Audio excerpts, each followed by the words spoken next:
23장 27절부터 24장 9절까지입니다. 민수기 23장 27절부터 24장 9절까지입니다. 발락이 발람에게 또 이르되, 오라, 내가 너를 다른 곳으로 인도하리니 네가 거기서 나를 위하여 그들을 저주하기를 하나님이 혹시 기뻐하시리라. 하고 발락이 발람을 인도하여 광야가 내려다 보이는 부올산 꼭대기에 이르니 발람이 발락에게 이르되, 나를 위하여 여기 7 제단을 쌓고 거기 수송아지 7마리와 순양 7마리를 준비하소서. 발락이 발람의 말대로 행하여 각 제단에 수송아지와 순양을 드립니다. 발람이 자기가 이스라엘을 축복하는 것을 여호와께서 선히 여기심을 보고 전과 같이 점수를 쓰지 아니하고 그의 낯을 광야로 향하여 눈을 들어 이스라엘이 그 지파대로 천막친 것을 보는데, 그때에 하나님의 영이 그 위에 임하신지라. 그가 예언을 전하여 말하되, 구올의 아들 발람이 말하며 눈을 감았던 자가 말하며 하나님의 말씀을 듣는 자, 전능자의 환상을 보는 자, 엎드려서 눈을 뜬 자가 말하기를, 야곱이여 내 장막들이, 이스라엘이여 내 거처들이 어찌 그리 아름다운고. 그 벌어짐이 골짜기 같고 강가의 동산 같으며 여호와께서 심으신 침향목들 같고 물가의 백향목들 같도다. 그 물통에서는 물이 넘치겠고 그 씨는 많은 물가에 있으리로다. 그의 왕이 아각보다 높으니 그의 나라가 흥왕하리로다. 하나님이 그를 애굽에서 인도하여 내셨으니 그 힘이 들소와 같도다. 그의 적국을 삼키고 그들의 뼈를 꺾으며 화살로 쏘아 꿰뚫으리로다. 꿇어앉고 누움이 수사자와 같고 암사자와도 같으니 일으킬 자 누구이랴.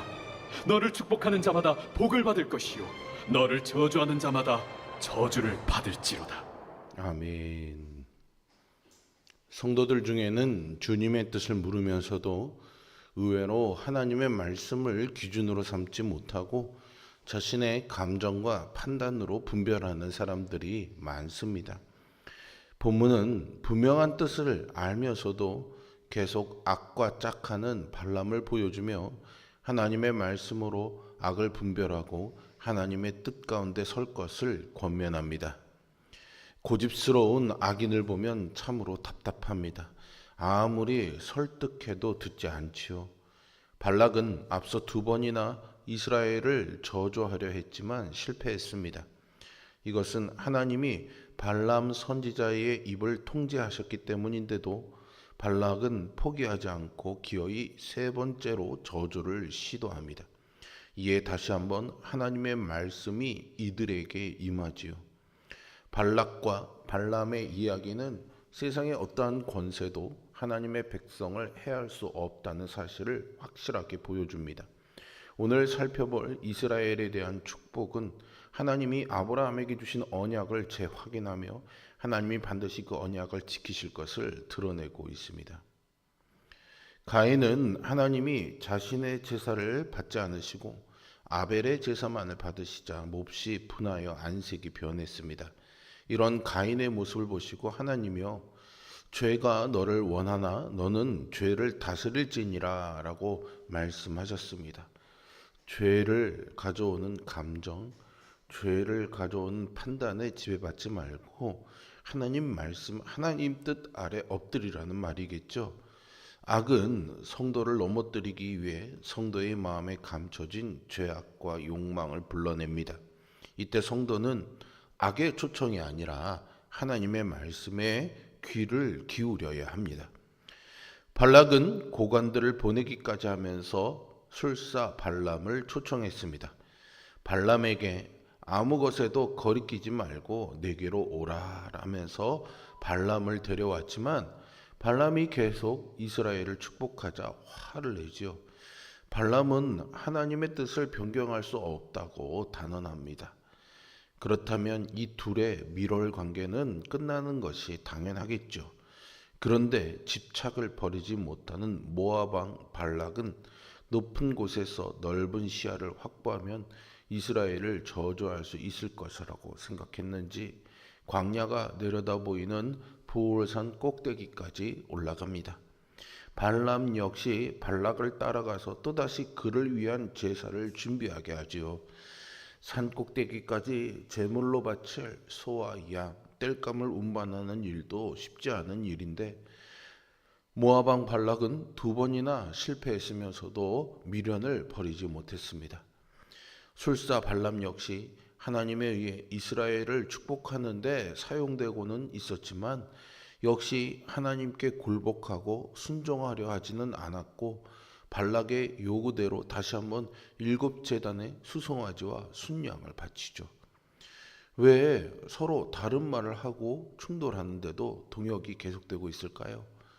하나님의 백성을 저주해서 무너뜨리려는 발락의 무모함과 분명 하나님의 뜻을 처음부터 알고 있었음에도 불구하고 이스라엘 백성을 저주해 모압 왕 발락에게 많은 물질을 얻고 싶었던 술사 발람의 욕심이 서로를 끌어당기기 때문입니다.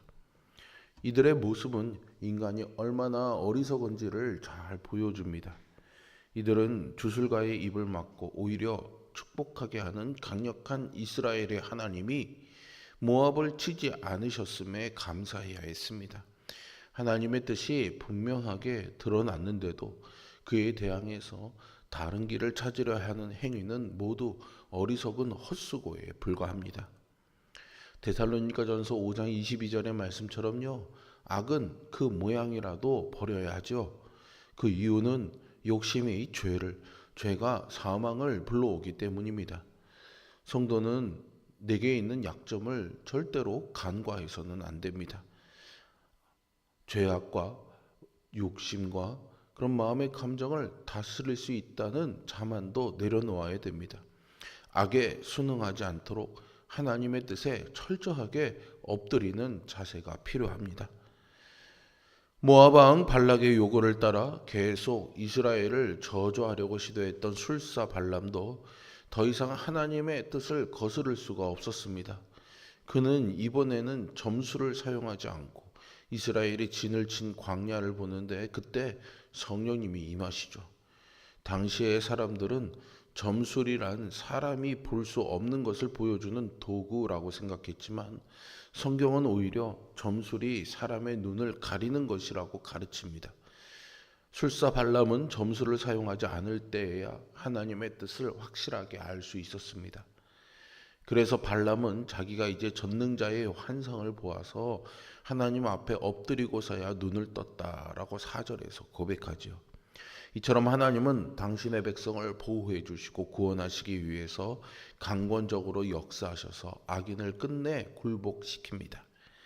예수님은 공생의 사역을 시작하시기 전에 광야에서 사탄에게 시험을 당하셨죠.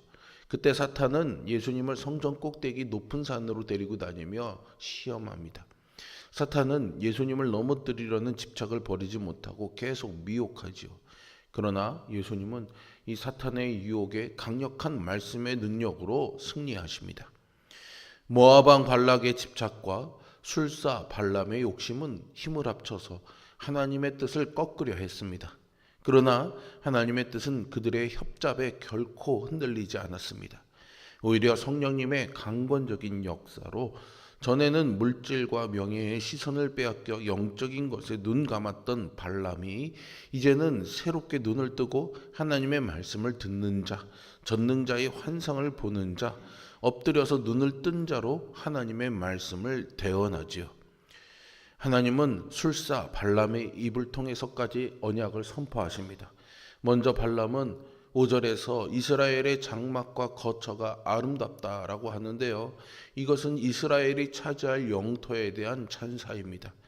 발람은 당시 최강대국 애굽에서 이스라엘을 이끌어내실 정도로 하나님의 권세가 강하고 이스라엘의 군사력은 주위 나라를 충분히 압도할 수 있었음을 인정합니다.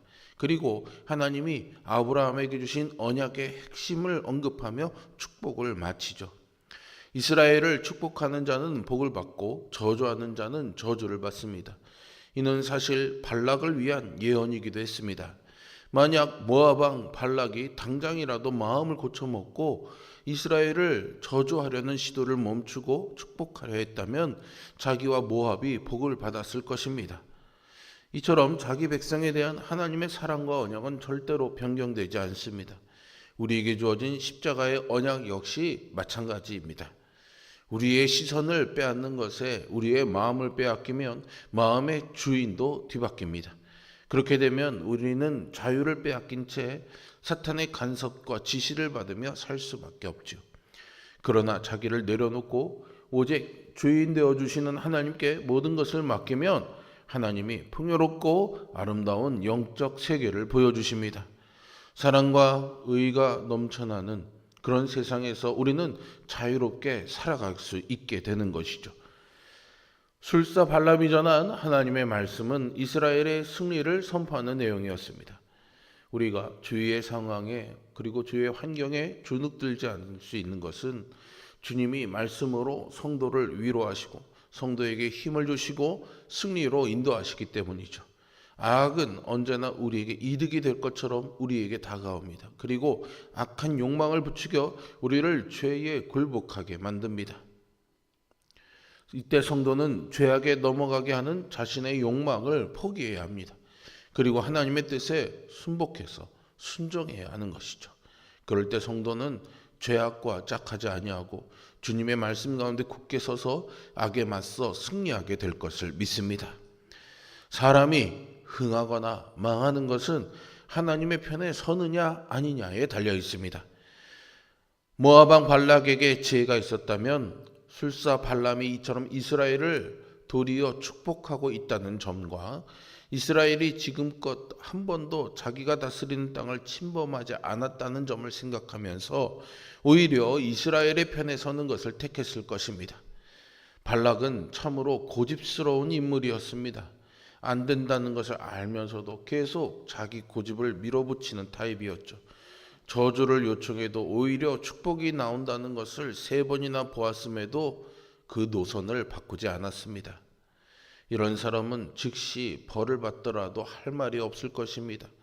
그럼에도 하나님은 악한 발락에게도 살 길을 알려주십니다. 이것은 하나님의 선하신 성품에서 기인한 것이죠. 우리는 악인을 보면서 쉽게 정죄하고 포기하지만 하나님은 악인이 죽는 것을 기뻐하지 않으시고 오히려 그가 죄에서 돌이켜 구원받기를 바라십니다. 우리는 하나님의 이런 자비로운 마음을 깨닫고 그 선하신 뜻을 따라 악인들에게 복음을 계속 전해주는 신자가 되어야 합니다. 주위에 하나님의 편에 서지 않는 사람들, 하나님을 알고도 떠나 있는 자들이 있다면 참된 복이 어디 있는지를 알려주고 진정한 형통으로 초대하는 그런 우리 모두가 될 수 있기를 바랍니다.